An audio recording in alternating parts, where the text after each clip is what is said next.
24. ¿Cómo están ustedes? Muy buenas tardes, bienvenidos a este segmento de Noticias 24. Son las 6 de la tarde con 3 minutos. Ayer asumió la nueva mesa del Senado. El UDI, Juan Antonio Coloma, es el nuevo presidente, mientras que el DC, Francisco Huenchumilla, ocupa el cargo de vicepresidente. Para hablar de los desafíos legislativos y temas de contingencia, nos acompaña a esta hora precisamente el senador Huenchumilla. Senador, vicepresidente, ¿cómo está? Muy buenas tardes. Gusto saludarte, encantado de estar acá. Sí, pues bienvenido. La última vez habíamos estado con formato telemático. Así es. Que un gusto tenerlo presencial. Gracias, muy amable. Oiga, bueno, el primer llamado que hace el nuevo presidente del Senado, ¿cierto? El presidente Coloma, es apurar de alguna manera el proceso legislativo. Hay una crítica de que hay muchos proyectos que están ahí estancados y él llamó a hacer una especie de fast track, como un camino rápido, una vía rápida para aprobar en algo así como 90 días los proyectos que están relacionados con los temas de seguridad. ¿Usted está de acuerdo con esa fórmula? ¿Qué le parece?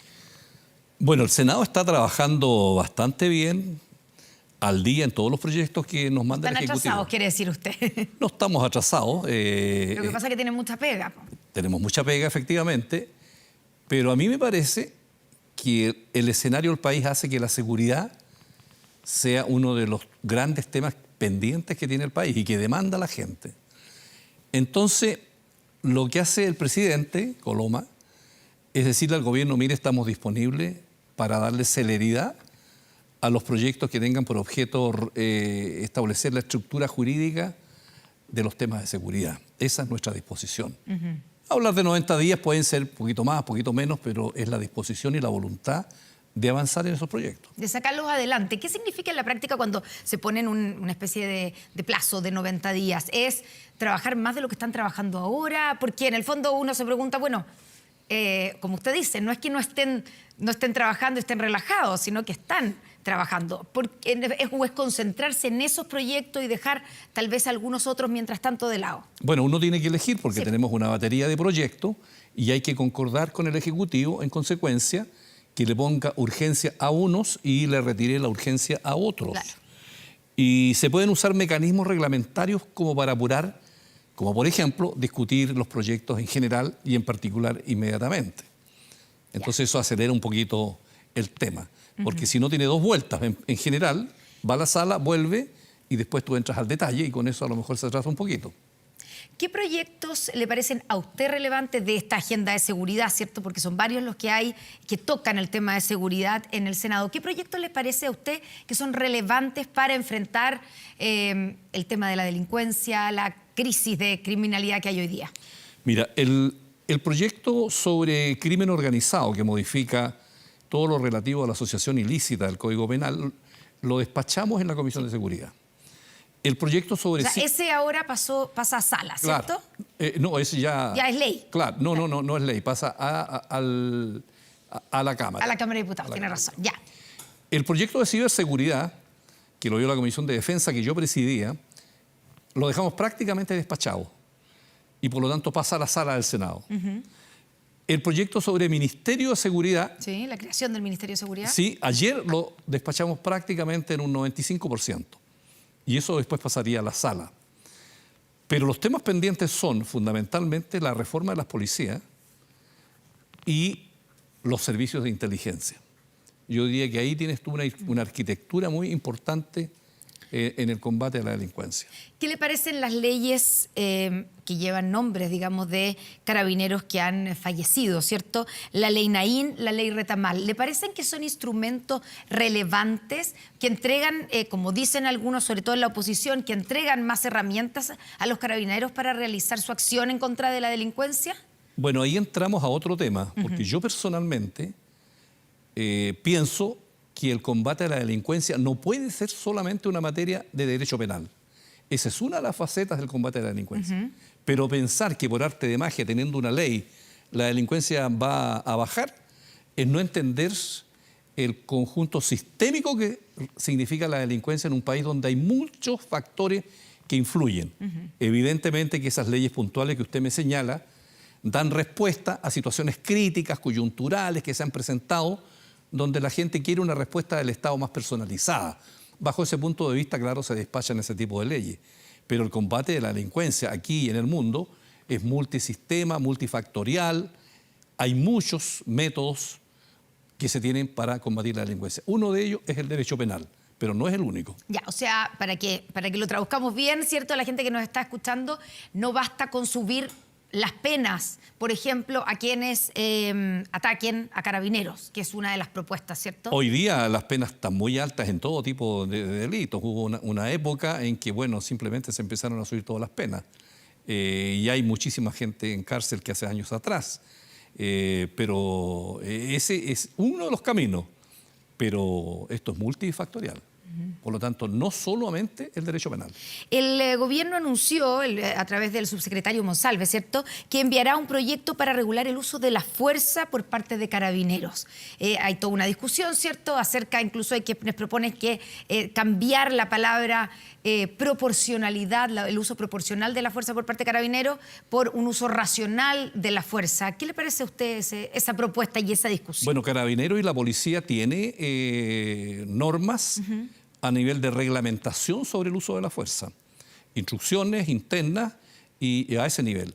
Lo que se quiere ahora es darle categoría de ley. Es elevar a una categoría de ley respecto del uso de la fuerza y sobre todo con la participación que tienen las Fuerzas Armadas hoy día, con las reformas constitucionales que se han hecho respecto de los estados de excepción y respecto de la zona fronteriza. Entonces ahí se está trabajando para que tengamos reglas del uso de la fuerza a nivel de ley de la República. ¿Y ahí qué cree usted que debiera ocurrir en términos de esas reglas? Porque ahí es donde viene la discusión, que la planteó esta semana, ¿cierto?, el propio general director de Carabineros, de una manera que al gobierno no le pareció bien, que algunos creen que se pasó un par de pueblos el general director de Carabineros, pero en el fondo lo que él estaba diciendo es que él necesitaba garantías y por eso interpelaba a los parlamentarios a que sacaran adelante las leyes que dieran garantías de que los carabineros pueden realizar su trabajo de manera segura y que hoy, al parecer, esto parafraseando lo que dice el general director de Carabineros, a raíz de todo lo que ha pasado con un carabinero fallecido esta misma semana, no está ocurriendo porque los carabineros no se sentirían con el apoyo del Estado para utilizar sus armas cuando son atacados. Es que ese punto dice relación con una institución jurídica muy importante, cuál es la legítima defensa. Y la legítima defensa de los carabineros, de la policía y de las Fuerzas Armadas no está regulada solamente en el Código Penal como para todos los ciudadanos en general, sino que hay normas específicas en el Código de Justicia Militar. Esas normas están hoy día vigentes y por lo tanto son plenamente aplicables a las acciones que los carabineros hacen en el uso de la fuerza.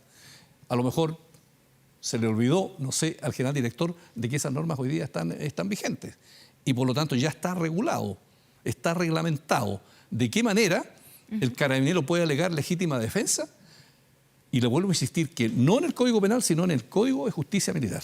Ya, o sea, ¿usted cree que no es necesario ninguna aclaración en lo que respecta al uso de la fuerza por parte de carabineros o la legítima defensa? Porque lo que hay aquí, claro, una cosa es lo que dicen las reglas, pero lo que dicen los carabineros, estoy nuevamente citando al general director de Carabineros y a la viuda, ¿cierto?, del cabo primero Alex Salazar, que murió esta semana, y que dicen los carabineros sienten que si ellos se defienden cuando son atacados, van a terminar ellos enjuiciados. Bueno, los carabineros tienen el respaldo de las instituciones del Estado. Es que pareciera que ellos sienten que no tienen el respaldo. Bueno, pero yo digo que lo tienen. Nosotros no tenemos ningún inconveniente con la institucionalidad de Carabineros, al revés, lo respaldamos. Pero además hemos sido críticos cuando ellos se han equivocado, como la Operación Huracán y con el tema de las platas. Entonces, ninguna institución está libre de cometer errores. Otra cosa es que nosotros afinemos la legislación que existe. Y para eso se tiene que conversar, dialogar y hacer esta ley que resguarde más finamente el uso de la fuerza. Pero el tema más filosófico de esto es que si el Estado le entrega a la policía el uso y el monopolio de la fuerza para combatir los delitos, la pregunta es ¿cuál es el límite? ¿O no tiene límite? Eso significa que simplemente empiezas a disparar y no te pasa nada, o cuál es el diseño, la táctica que tiene que usar la policía en el acto coyuntural que tiene que reprimir. Entonces eso no es sencillo de regular. No, pues, y ese límite debe estar dado por la proporcionalidad o por la racionalidad. Debe estar por ambas cosas, pues. Debe ser el uso racional, quiere decir que tú tienes un instante con tu jefe y con los que te mandan de hacer un procesamiento mental, racional, con argumento, de decir de qué manera yo voy a actuar frente a esta coyuntura. Porque esa es una cosa instantánea, en tiempo real, Sí, pues. que está enfrentando, ¿no es cierto? Bueno, para eso está la jerarquía y el mando, que tiene que tener reglas, es decir, de qué manera vamos a proceder. Y proporcional, en el sentido que tú tienes que calibrar cuál es el nivel de ataque que tú estás sufriendo. Entonces, eso traducirlo a una ley y esa ley después aplicarla en el escenario mismo en que se produce el conflicto, esa es una cuestión difícil, digamos. ¿Me entiendes tú? Porque es una reacción instantánea, donde hay multitudes o hay delincuencia y hay policía, se toman decisiones en el minuto. Y eso, claro, complejiza el tema, pero tú tienes que darle la protección a la policía, pero al mismo tiempo al ciudadano común y corriente que no tiene nada que ver, que no se vea expuesto a una reacción, digamos, desproporcionada. Senador, y en ese sentido, ¿qué le pareció a usted las palabras, la intervención, el ya basta del general director de Carabineros a comienzo de esta semana a raíz del ataque a este carabinero Alex Salazar, que terminó muriendo 48 horas después? Mire, yo creo que todas las autoridades del Estado tenemos responsabilidades duras, unos más que otras. Pero somos todas autoridades del Estado. Aquí no hay compartimentos estancos separados. El general director Carabineros forma parte del Estado, el Senado, el Ejecutivo, todos. Y las autoridades tenemos que tener templanza y prudencia en nuestras actuaciones y en nuestros dichos. Entonces yo creo que todas estas cosas se tienen que conversar por los canales correspondientes. ¿No tuvo ni templanza ni prudencia el general Yáñez? No estoy haciendo un juicio porque no me corresponde, sino lo que yo digo es que frente a situaciones críticas que puede vivir una institución, en ese caso Carabineros, yo podría hablar ahora por el Senado, yo tengo que pensar que no estoy hablando por mí mismo, sino que yo tengo un cargo de responsabilidad en el Senado que me obliga a ser mucho más prudente en los juicios que si yo fuera simplemente un senador que estoy hablando por mí mismo. Por eso le pregunto si al general Yáñez le faltó esa templanza y esa prudencia que usted dice que debe tener. Creo que tenemos que tener más templanza las autoridades. Hoy día que ha sido, cierto, fue el funeral en Cañete del cabo primero Alex Salazar, el general habló y dijo: no puedo callar ante lo que nos ocurre, hay que cuidar a quienes nos cuidan. Nuevamente en un mensaje a la sociedad, digamos, porque no es también le está hablando a su propia gente, a la propia tropa, ¿cierto? Pero en el fondo le está diciendo a la ciudadanía: no estamos cuidando a los carabineros. Mire, yo creo que el general tiene que proteger a su gente y con su liderazgo respaldar a su gente, y eso está bien. Y él, cuando pide que tenemos que cuidar a los que nos cuidan, yo también digo que de repente uno se hace la pregunta: ¿y quién vigila a los vigilantes?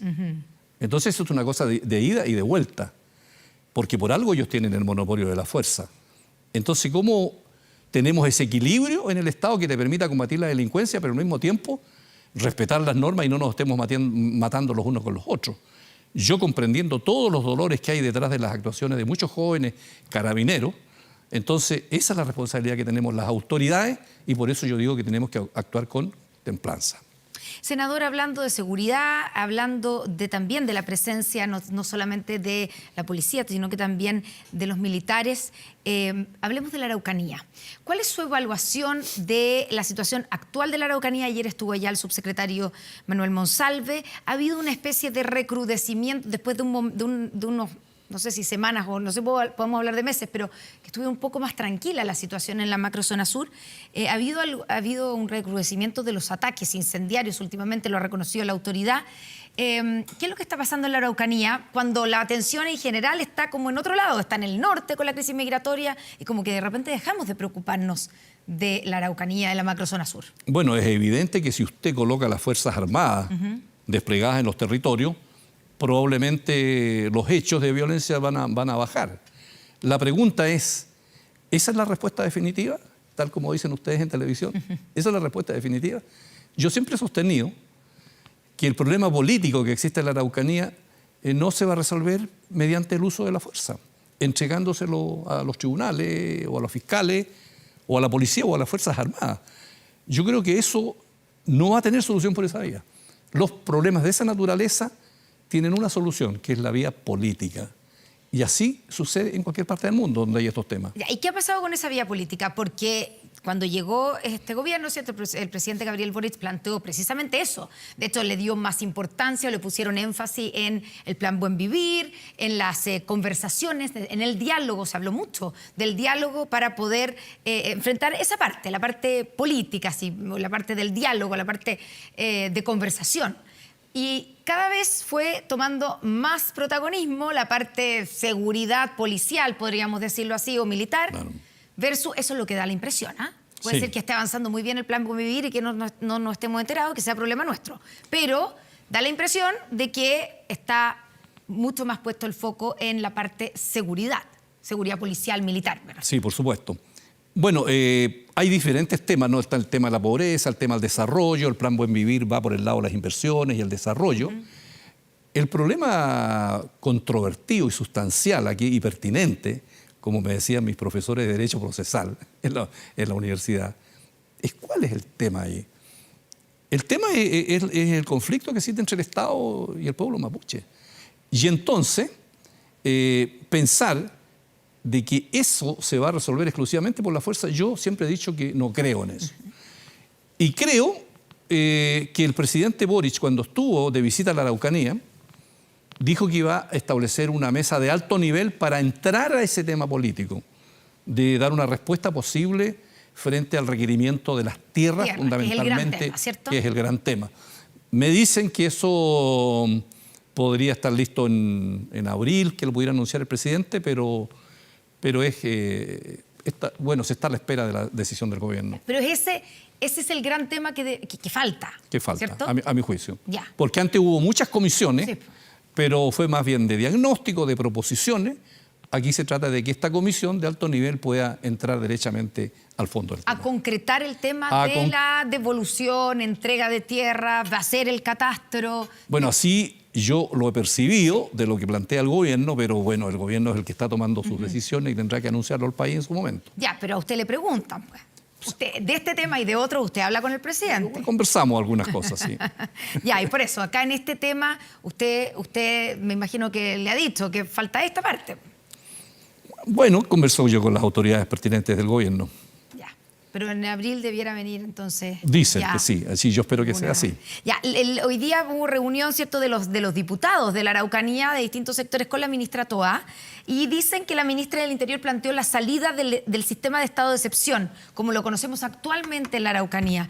¿Usted cree que se puede salir de un estado de excepción? Como yo no perdí la cuenta de cuántas veces se ha renovado en la macrozona sur, pero ¿usted cree que se puede enfrentar la situación de inseguridad o de seguridad en las zonas sin estado de excepción, como lo conocemos actualmente? Yo no soy partidario de involucrar a las Fuerzas Armadas en materias policiales, porque aquí lo que ha sucedido en el fondo, que desde el gobierno del presidente Piñera y en este gobierno, resulta que le estamos dando a las Fuerzas Armadas otro rol distinto al rol tradicional que ha tenido en todos estos tiempos y en la Constitución. Entonces ahora resulta que le vamos a encargar el control del orden público. Entonces, ¿se ha procesado bien eso? Mire, yo fui presidente de la Comisión de Defensa del Senado este año. Acabo de terminar el 11 de este mes. Entonces, el tema lo conozco. Entonces, yo creo que las Fuerzas Armadas tienen otra dimensión, otra misión, otros objetivos. No están capacitados e instruidos para acometer cuestiones de orden público. Pero la presencia de los militares es un hecho que en el caso de la Araucanía disminuyó, como dice usted, el número de ataques. Efectivamente. Y por lo tanto, le da garantías de seguridad a la gente que vive ahí, que es básicamente la que está afectada por los efectivamente, y eso yo lo comprendo, porque la presencia sola de las Fuerzas Armadas genera un ambiente distinto. Claro. Pero lo que voy yo es que con eso estamos atacando los síntomas de la enfermedad. Pero no estamos atacando las causas. Entonces estamos tomando un paracetamol, bajamos un poquito la fiebre y cuando pasa cualquier coyuntura, usted ve cómo de nuevo recrudece. ¿Por qué? Porque no estamos como buen médico yendo a las causas de esta enfermedad social y política que tenemos. Hablando de la presencia de militares, Pensemos en la zona norte del país, vámonos al otro extremo. Sí. ¿Qué balance hace usted de la presencia, del despliegue de militares en la frontera norte? Mire, no tengo un reporte, no he seguido ese tema directamente. Yo estuve en la discusión de la ley y ahí hablamos... De infraestructura crítica. De la infraestructura crítica. Ese Hace un par de años estamos en eso y estuve en toda esa discusión y participé digamos, como senador directamente en eso.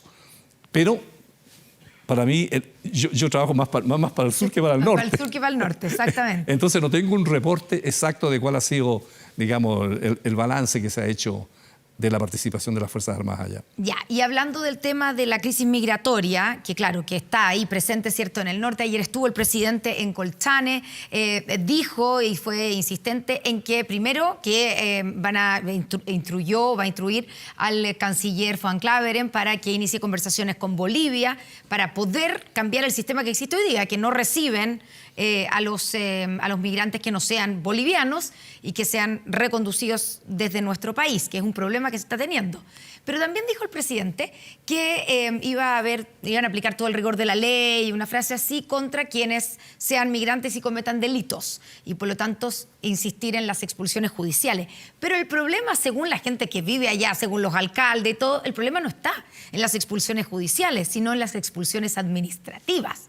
O sea, que la gente que está entrando de manera irregular por la frontera norte de nuestro país y que no están cometiendo un delito, pero están entrando de manera irregular a nuestro país. Mire, el tema de las migraciones ha acompañado a la humanidad desde los tiempos más remotos y también es un tema en los países desarrollados como en Estados Unidos y Europa.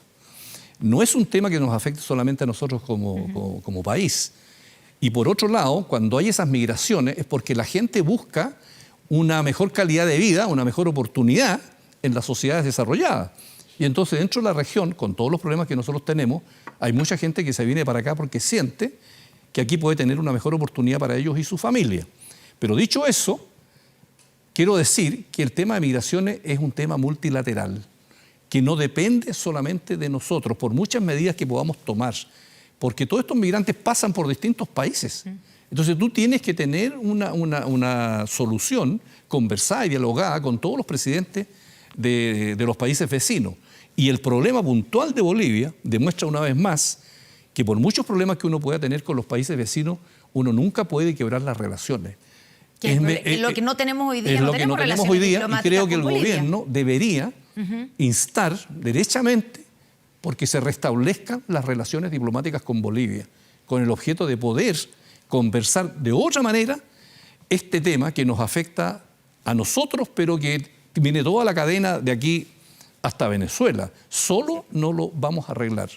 Y tampoco se arregla solamente con la fuerza. Esta es una solución política multilateral. De nuevo, claro, no, la fuerza no es la fórmula, pero ¿qué se hace en el día a día? Yo entiendo lo que usted dice, que esto, o sea, si solamente tomamos medidas cuando ya llegó toda la gente acá, estamos atrasados, digamos, ¿cierto? Sí. Ya es muy tarde. Así es. Porque hay gente que cruzó el continente completo, Sí. digamos, pasando las de Kiko y Caco, como diría mi abuela, desde Venezuela, por ejemplo, la mayor parte, hasta nuestro país. Entonces, ¿qué hacemos cuando ya llegan a nuestro país? Pero evidentemente aquí hay un problema de cuánta gente puede ingresar también. Evidente. O sea, ¿tenemos que recibir a todos? Más allá del deseo humanitario y del buenismo de que uno dice, por supuesto que a la gente que viene buscando una mejor vida, ¿cómo no la vamos a recibir? Pero, ¿podemos recibirlos a todos? ¿Y qué es lo que se hace? ¿Cuál es el límite? Los que entran por pasos irregulares, por ejemplo. Mire, la primera respuesta es que nosotros dictamos esa ley de infraestructura crítica, estuvimos de acuerdo, participamos, la apoyamos y eso ayuda en ese orden de cosas. Claro, déjeme decirle un punto ahí que yo conversaba ayer con el alcalde de Colchane. Hoy día ha cambiado la situación en Colchane, ha mejorado en términos de ellos, de que está entrando poca gente porque está la presencia de los militares, pero se trasladó el ingreso irregular 15 kilómetros más allá donde no hay militares. Bueno, pero es que eso son las cuestiones coyunturales y prácticas que la gestión de las autoridades del sector tienen que resolver, lógicamente, porque no podemos dictar una ley para cada sector del territorio. Ahí está la ley y tiene que aplicarse donde corresponda. Pero lo otro es que siempre ha habido migraciones y los países tienen derecho a tener reglas respecto de cómo se recibe y a quién se recibe. Y tienen derecho a tomar medidas administrativas o judiciales o las que estimen conveniente para resolver ese tema. Pero como vuelvo a repetir, como no es un tema propio nuestro, se requiere tener el concurso de los otros países para que entre todos enfrentemos este tema. Ya, y ahí es donde entra la conversación con Bolivia, con Venezuela, que han dicho, hoy día al menos las autoridades de ambos países dijeron que nadie ha hablado con ellos, que nadie les ha pedido colaboración, Bueno, que nadie... tenemos que hablar con todos los países independientemente del signo ideológico que tienen, porque aquí son las relaciones entre Estados. Nosotros no estamos haciendo un juicio de mérito respecto de la bondad o no bondad de esos gobiernos que los países tienen o se dieron. Aquí tenemos relaciones entre países, entre Estados, y así tiene que ser la relación diplomática y política para enfrentar estos problemas. Ya, pero a usted como principio le parece, senador, que a quienes ingresan a nuestro país por pasos irregulares, hay que reconducirlos A mí me parece, a los países de donde vienen o a los países de origen? A mí me parece que no se puede aceptar el paso de los migrantes en situaciones irregulares, por pasos irregulares.